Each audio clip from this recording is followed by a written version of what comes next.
दुरूद सलात बर्षित होक से आखिरी जमानार पैगम्बर आक़ाए नामदार तजदर मदीना बुलबुल मदीना मुफख्खर मौजूदात साहिबुल किबलतैन व हिजरतैन जातिर कौस्तुक मणि आरबेर शिरोमणि मानवेर माथार मणि आमिनार दुलाल सन्धिर স্থপয়িতা मजलो मानुषेर बंधु कियामतेर कांडारी हिदायतेर दीप्त नकीब महाविप्लवेर महानायक जनाबे मोहम्मद रसूलुल्लाह सल्लल्लाहु अलैहि वसल्लामेर ऊपर जे रासूल छाड़ा काल कियामतेर कठिनतम दिने अन्य कोनो पीर फकीर अली दरवेश गौस कुतुब एगुला तो दूरेर कथा 315 जन रासूल सह 1,24,000 पैगम्बारेर मध्य थेके कोनो एकजन नबीओ हिसाबटा एई मुहूर्ते शुरू करा होक, हिसाबटा एई मुहूर्ते शुरू करा होक, हिसाबटा এই মুহূর্তে শুরু করা হোক,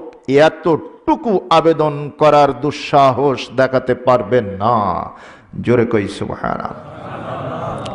একমাত্র আপনার আমার নবী বিশ্ব নবী মুহাম্মদ রাসূলুল্লাহ সাল্লাল্লাহু আলাইহি ওয়াসাল্লাম তিনি এই উম্মতের দুর্দশা দেখে বিপর্যস্ত উম্মতে মুহাম্মাদীকে দেখে ময়দানে মাহশরে दिक बिदिक छोटाछुटी करे किं कर्तव्य विमूढ़ हो जाबेन उम्मतेर परित्राणेर जन्य तिनि की व्यवस्था ग्रहण करबेन। दिशाहारा पैगम्बर आल्लाह पाकेर आरशे आजीमेर निचे सिजदाय पड़े क्रंदन करते शुरू करे दिबेन। आल्लाह पाकेर सित्तसाना बर्णना करबेन। नबीजी बोलछेन आमी कतक्षण एभाবে आल्लाहर प्रशंसा कीर्तन करते थाकबो जानि ना। अतঃपर अल्लाह रब्बुल आलामीन डाक दिए बोलबेन इरफा राअसाका या मुहम्मद, हे नबी अपनी माथा उत्तोलन करुन। आल्लाहर हाबिब बोलছেন प्रथम दफा डाक देওয়ার পরে আমি माथा उत्तोलन करब ना, আমি এভাবেই সিজদায় পড়ে কাঁদতে থাকব। আল্লাহ পাকের সিত্তসানা বর্ণনা করব, আল্লাহ রাব্বুল আলামিনের প্রশংসা কীর্তন করতে থাকব। কতদিন পর্যন্ত কতক্ষণ পর্যন্ত এভাবে কেটে যাবে আমি জানি না। অতঃপর আল্লাহ রাব্বুল আলামিন দ্বিতীয় দফা ডাক দিয়ে বলবেন ইরফা রাআসাকা ইয়া মুহাম্মদ, হে নবী আপনি মাথা তুলুন, মাথা তুলুন। ময়দানে মাহশরে আর আপনার কান্না নয় গো, আপনার কান্না আমি বরদাস্ত করতে পারি না, আপনি মাথা উত্তোলন করুন। নবী বলতেছেন আমি মাথা উঠাবো না, আমার আল্লাহ পাক যতক্ষণ পর্যন্ত রাখার ইচ্ছা করবেন ততক্ষণ পর্যন্ত আমি এভাবেই থাকব, আমি ডুকরে ডুকরে কাঁদবো। অতঃপর আল্লাহ রাব্বুল আলামিন এক পর্যায়ে তৃতীয় দফা ডাক দিয়ে বলবেন ইরফা রাআসাকা ইয়া মুহাম্মদ, ও নবী মাথা তুলুন, ইশফাআতু শাফা, আর আপনি শাফাআত করুন, আপনার শাফাআত আমি আল্লাহ কবুল করে নেব। তাহলে শাফাআতের একমাত্র কাণ্ডারি কে? মুহাম্মদ রাসূলুল্লাহ সাল্লাল্লাহু আলাইহি ওয়াসাল্লাম। এছাড়া কোনো পীর ফকির পারবে শাফাআত করতে? বড় পীর পারবে, মেজো পীর পারবে, ছোট পীর পারবে, কামেল পীর, হক্কানি পীর, যত রকমের পীর ফকির দরবেশ বাংলাদেশে আছে, যাদের কবরে চাল ডাল গরু খাসি নিয়ে মানুষ ছুটছে, কেউ কি ময়দানে মাহশরে শাফাআত করতে পারবে? পারবে না। আস্তে বললেন যে কথাটা, না শব্দটা উচ্চারণ করলেন যে একটু আস্তে, জোরে বলতে সাহস হয় না নাকি? আল্লাহর রাসূল সাল্লাল্লাহু আলাইহি ওয়াসাল্লাম ছাড়া যেখানে অন্য কোন নবী আল্লাহ পাকের কাছে শাফাআত করার দুঃসাহস দেখাতে পারবেন না, সেখানে কি পীর সাহেব পারতে পারেন? একটা প্রশ্নের উত্তর দিন তো, পীর বড় না নবী বড়? যারা মুখ বন্ধ করে থাকলেন তারা পীর সাহেবকে বড় মনে করেন নাকি? অনেকে করে থাকে আর কি, অনেকে করে থাকে। তারা বলে যত নবী ওলি হবে মালগাড়ি, ইঞ্জিন হয়ে টেনে নিয়ে যাবে এনায়েতপুরি। জোরে কন, আরো জোরে কন, আরো জোরে। নবীর চাইতে পীর কোনোদিন বড় হতে পারে? কিছু পাগল আছে তারা এরকম ধারণা করে থাকে। একদিন একটা ছেলে তার বাবাকে বলছে, বাবা আমি 3 মাসের বড়। আপনাদের এদিকে কোনো ছেলে এরকম আছে নাকি বাপের চাইতে 2-4 মাসের বড়? এরকম ছেলে পৃথিবীতে পাওয়া যাবে? বাবা শুনে হতবাক হয়ে গেছে, বলিস কি রে বেটা? ছেলেটির নাম হচ্ছে ধোনা। নাম কি? ধোনা। ছেলেটের গাঁ গ্রামে এরকম নাম কেউ রাখে কিনা আমি জানি না, তবে আমাদের খুলনা এলাকায় এ ধরনের নাম হয়ে থাকে। যদি এদিকে কেউ ধোনা থেকে থাকে তাহলে বুঝবেন এই ধোনা সেই ধোনা নয়।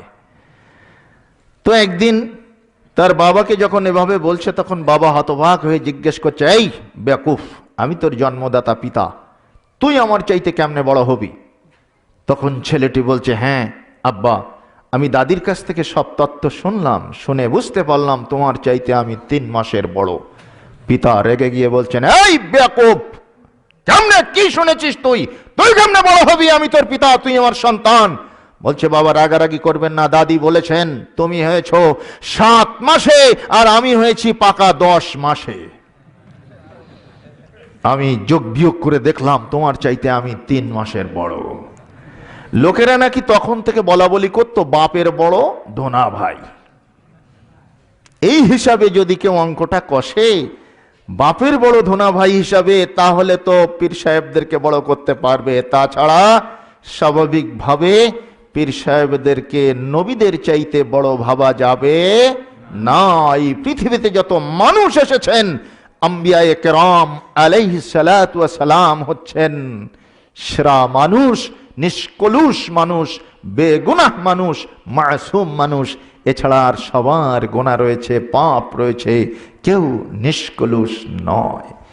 সুতরাং পীর ফকির বা তাদের মাজারে নির্ভরশীল না হয়ে রাসূলুল্লাহ সাল্লাল্লাহু আলাইহি ওয়াসাল্লামের শাফাআতের মুখাপেক্ষী হতে হবে। আল্লাহর নবী ছাড়া কিয়ামতের মাঠে আর কেউ শাফাআত করতে পারবেন না। ভুল ভুল শত ভুল, বিলকুল ভুল, শফাতের কান্ডারি মুহাম্মদুর রাসূল, আমার শফাতের কান্ডারি মুহাম্মদুর রাসূল। ভুল ভুল শত ভুল, বিলকুল ভুল, শফাতের কান্ডারি মুহাম্মদুর রাসূল, আমার শফাতের কান্ডারি মুহাম্মদুর রাসূল। সেই রাসূলের তরিক ধরে ঈমান আমলের জিহাদ করি, সেই রাসূলের তরিক ধরি ঈমান আমলের জিহাদ করি। নির্ভেজাল তাওহীদ আমার সংগঠনের মূল, শফাতের কান্ডারি মুহাম্মদুর রাসূল, আমার শফাতের কান্ডারি মুহাম্মদুর রাসূল। ভুল ভুল শত ভুল, বিলকুল ভুল, শফাতের কান্ডারি মুহাম্মদুর রাসূল। সেই রাসূলের তরিক ধরে ঈমান আমলের জিহাদ করতে হবে।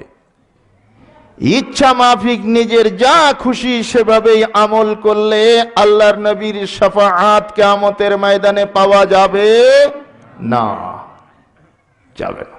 রাসূলের তরিকায় ইবাদত বন্দেগী করতে হবে। সেই মানবতার মুক্তির দিশারি উম্মত দরদি নবী মুহাম্মদ সাল্লাল্লাহু আলাইহি ওয়াসাল্লামের উপর শান্তি অবতীর্ণ হোক কিয়ামত দিবস পর্যন্ত। সকলেই বলি আমিন।